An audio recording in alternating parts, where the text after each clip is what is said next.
తెలుగు రాష్ట్రాల్లో కనిష్ట ఉష్ణోగ్రతలు భారీగా పతనమయ్యాయి. సాధారణ ఉష్ణోగ్రతల కంటే 2 డిగ్రీల సెల్సియస్ నుంచి 5 డిగ్రీల సెల్సియస్ మేర తక్కువగా నమోదవుతున్నాయి.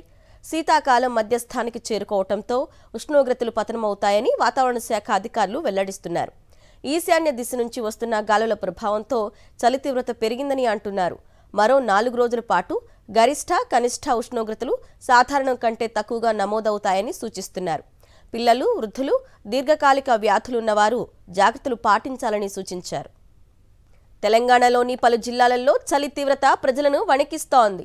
ఆదిలాబాద్లో కనిష్ట ఉష్ణోగ్రత 7.7 డిగ్రీల సెల్సియస్ నమోదైంది.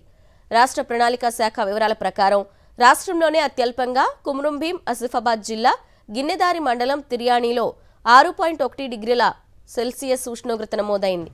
ఆదిలాబాద్ జిల్లా అర్లీటీలో 6.3 డిగ్రీల సెల్సియస్, సంగారెడ్డి జిల్లా జోరాసగంలో 6.4, వికారాబాద్ జిల్లా మోమిన్పేటలో 6.9 డిగ్రీల సెల్సియస్ ఉష్ణోగ్రతలు నమోదయ్యాయి. హైదరాబాద్లో కనిష్టం 13 డిగ్రీల సెల్సియస్ నమోదైనట్లు గణాంకాలు వెల్లడిస్తున్నాయి. 2 రాష్ట్రాల్లోనూ ఉష్ణోగ్రతలు పడిపోవడంతో పాటు మంచు కురుస్తూ ఉండడంతో రాత్రివేళ ప్రయాణాల్లో తగు జాగ్రత్తలు తీసుకోవాలని అధికారులు హెచ్చరించారు.